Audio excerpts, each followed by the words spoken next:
मुअज़्ज़िज़ सामीन कराम, हाजिर खिदमत है थॉमस हार्डी के शोर आफाक नावल टेस ऑफ द टैबरवेल का इख्तिसार। नावल की समरी से पहले मुसन्निफ का एक ब्रीफ इंट्रो।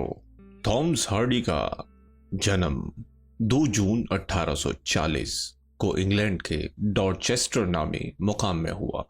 अपनी बेशतर तालीम अपने ही बलबूते पर हासिल की और फिर इमारतें बनवाने का काम करने लगे। 1871 सन ईस्वी से 1897 सन ईस्वी तक आपने नॉवेल निगारी की, जिसकी वजह से आपको बेहद शोहरत हासिल हुई। 1897 सन ईस्वी के बाद आप शायरी करने लगे। आप डॉरचेस्टर ही में रहते थे और वहीं 11 जनवरी 1928 को आपका इंतकाल हुआ। Tess of the d'Urbervilles Thomas Hardy की बैनुल अक़वामी शोहरत के लिए बड़ा ही खुशकिस्मत साबित हुआ। मई का खुशगवार महीना था। शाम हो चुकी थी। अधेड़ उम्र का जैक डॉर्बेफील्ड अपने घर लौट रहा था। मार्लेट नामी गांव में वो एक झोंपड़े में रहता था। उसका कुंबा काफी बड़ा था और बड़ी मुश्किल से गुजर बसर होती थी। जैक नवाही बस्तियों में अनवाओ अक़साम के काम करके रोजी कमाता था। रास्ते में उसे गांव का पादरी मिला और ये देखकर उसे बड़ा ताज्जुब हुआ कि आज खुद पादरी ने उसे सलाम किया था। जैक ऐसे मामूली आदमी को गांव का इज्जतदार पादरी सलाम करे, वाकई ताज्जुब अंगेज बात थी। पादरी ट्रिंगम का शौक था कदीम दास्तानों की खोजबीन। उसने जैक को सर जॉन कहकर मुखातिब किया और फिर रुक कर उसने बताया कि जैक टैबरवेल के शाही खानदान से ताल्लुक रखता था। विलियम के जमाने में जो एक मशहूर फातेह था, एक जागीरदार के शजरे में उसके बुलंद इकबाल अजदाद का तस्करा मौजूद था। ये सुनते ही जैक के तौर व अतवार बदल गए। उसमें एक अजीब तरह का गुरूर आ गया और जब घर वालों ने ये बात सुनी तो उनकी भी खुशी का ठिकाना न रहा। दूसरे ही दिन जैक की बीवी को टैबरवेल नामी एक खानदान की याद आ गई जो करीब ही ट्रिनट्रेच नामी जगह में रहता था और उसने अपनी बड़ी बेटी टेस को वहां भेजने का फैसला कर लिया ताकि वो खानदान अपने पुराने रिश्तों को याद करके इन गरीबों की कुछ इमदाद करे। दूसरे दिन टेस जिला चेयर में मिसेस टैबरवेल के घर जहां पहुंची। वो बड़ी वसी इमारत थी।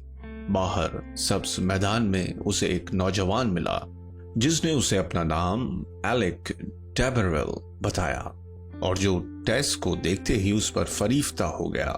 उसने टेस से कई तरह के सवालात किए लेकिन उसे अपनी मां के पास नहीं ले गया। दरअसल उस खानदान ने सिर्फ इस वजह से अपना नाम टैबरवेल रख लिया था कि उन्हें कुछ सहूलतें हासिल हो जाएं। जैक से उन लोगों का कतई खून का रिश्ता नहीं था। कुछ अरसे बाद डर्बेफील्ड कुंबे के यहां से एक खत आया जिसमें टेस को मुलाजमत देने की बात दर्ज थी। खत में लिखा था कि टेस अपने सामान के साथ तैयार रहे, उसे लाने के लिए गाड़ी भेज दी जाएगी। टेस तैयार हो गई। रवानगी के दिन खुद एलेक गाड़ी लेकर आ पहुंचा। गाड़ी में बड़ी उम्दा घोड़ी जुती हुई थी। रास्ते में उसने टेस को छेड़ा क्योंकि गाड़ी जब पहाड़ियों पर से उतरती थी तो टेस खौफजदा हो जाती थी। वो हंसता रहा। वहां पहुंचकर उसे पता चला कि मिसेस टैबरवेल अंधी थीं। वो उनके सामने बहुत कम ले जाई जाती। टेस का काम बहुत हल्का था। सनीचर के दिन वो दूसरे मुलाजमीन के साथ बाजार में खरीदो फरोख्त के लिए चली जाती या रक्स में हिस्सा लेती। एक सनीचर को जब लोग बाजार से लौट रहे थे तो खिलाफे मामूल ज्यादा देर हो गई थी।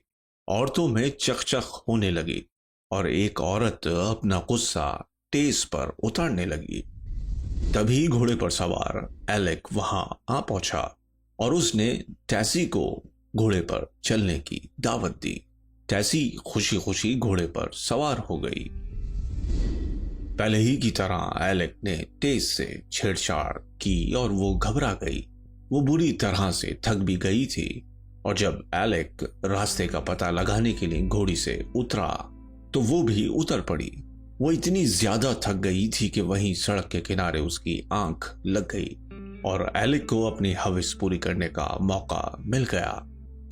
टैंक्रिज में टेस को आए हुए सिर्फ 4 महीने हुए थे और ये अक्टूबर का महीना था कि वो एक हाथ में अपनी डलिया लटकाए और दूसरे में अपना सामान का बंडल लिए अपने गांव मॉर्लेट लौट चली। एलेक फिर भी अपनी गाड़ी लेकर उसे रोकने के लिए आया, लेकिन वो उसे मना नहीं सका।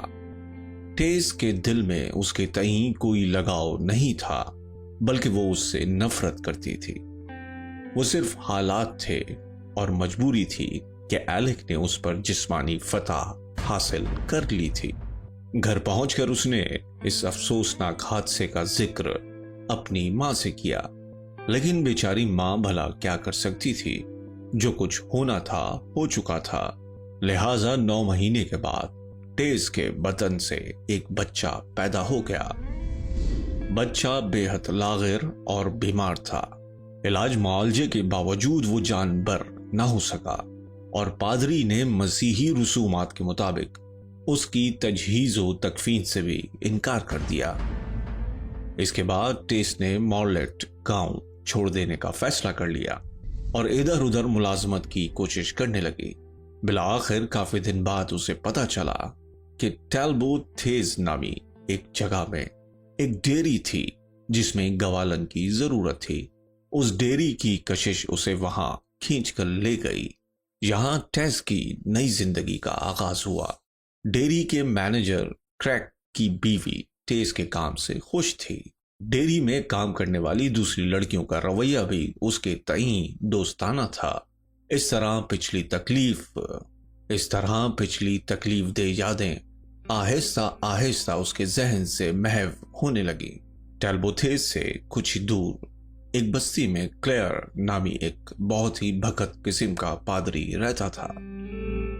उसका एक बेटा एंजल इल्म ज़राअत का तालिब इल्म था और इन दिनों टैलबोथेस में मुकीम था। उसे अपने वालिद की कट्टर मजहबियत और ऊंचे तबके के लोगों से सख्त नफरत थी। तालीम हासिल करने के बाद उसका इरादा खुद खेती बाड़ी करने का था। एंजल ने टेस को देखा, कशिश महसूस हुई और वो दिल ही दिल में उससे मोहब्बत करने लगा। लेकिन इस मोहब्बत का इजहार वो बहुत अरसे बाद कर सका। उसके इजहार मोहब्बत के बाद खुद टेस भी उसे चाहने लगी, लेकिन उसके शादी के पैगाम को उसने फौरन मंजूर नहीं किया। वो इसे अपने माजी की तमाम बातें बता देना चाहती थी। उधर एंजल कुछ भी सुनने के लिए तैयार नहीं था। वो उसे बड़ी शिद्दत से चाहता था और उसने इस शादी की मुखालिफ अपने वालिदैन को भी रजामंद कर लिया था।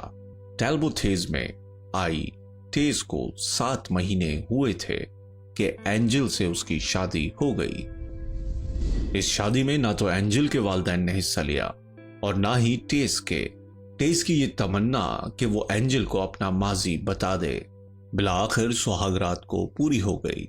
डैबरविल नस्ल से अपने ताल्लुक के साथ साथ उसने एलेक से अपने ताल्लुक और बच्चे की बात भी बता दी।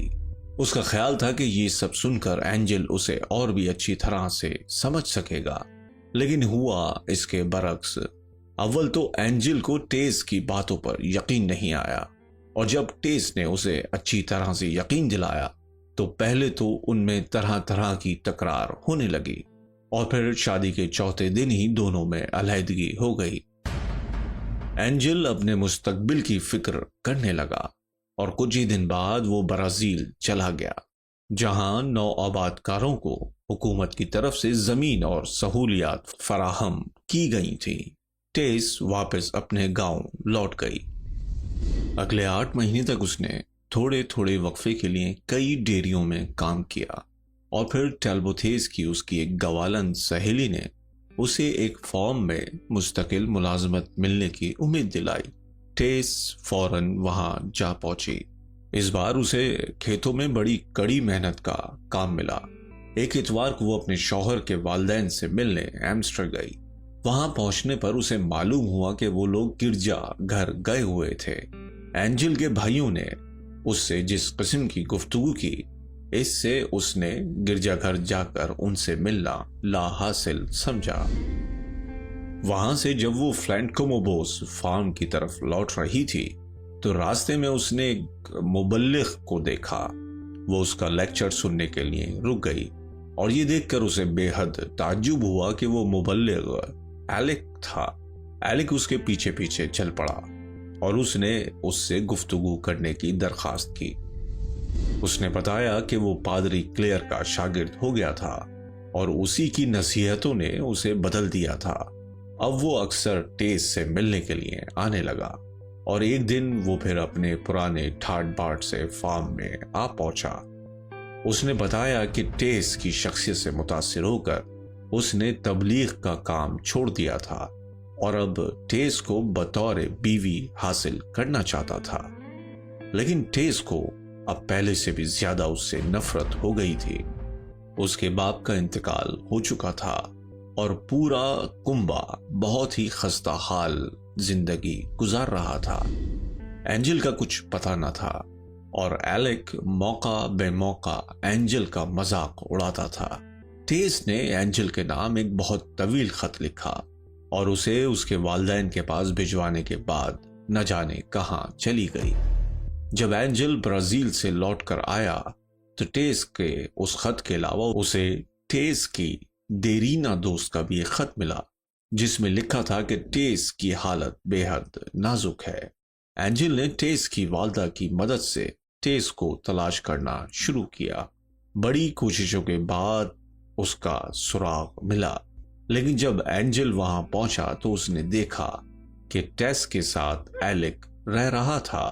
اینجل کے پوچھنے پر ٹیس نے کہا اب بہت دیر ہو چکی ہے، لیکن اس کے 1 گھنٹے بعد ہی سینڈ برن کے باہر ہی سڑک پر اینجل سے اس کی دوبارہ ملاقات ہو گئی۔ وہ شہر سے بھاگ رہی تھی۔ اس نے بتایا کہ اینجل کے وہاں سے چلے آنے کے بعد اس نے ایلک کو چھرے کے کئی واروں سے ہلاک کر دیا تھا۔ 2 دن تک وہ دونوں کھیتوں میں چھپتے رہے اور پھر ایک کھنڈر میں انہوں نے کچھ وقت گزارا۔ اینجل کے ساتھ گزارے ہوئے یہ لمحے ٹیس کو اپنی زندگی سے بھی زیادہ قیمتی معلوم ہوئے۔ 5ویں دن شام کے وقت جب وہ اسٹون ہینج تک ہی پہنچے تھے کہ پولیس نے انہیں گھیر لیا۔ جولائی کے گرم دن تھے۔ ونٹن سیسٹر کے قدیم شہر کی جیل میں پھانسی کا انتظام ہو رہا تھا۔ دور ایک پہاڑی پر سے اینجل نے دیکھا کہ ایک جھنڈا لہرایا اور انصاف کا ہاتھ چل گیا۔ فرشتوں کے صدر خدائے رحیم و پاک نے ٹیس سے اپنے کھیل کو ہمیشہ ہمیشہ کے لیے ختم کر دیا۔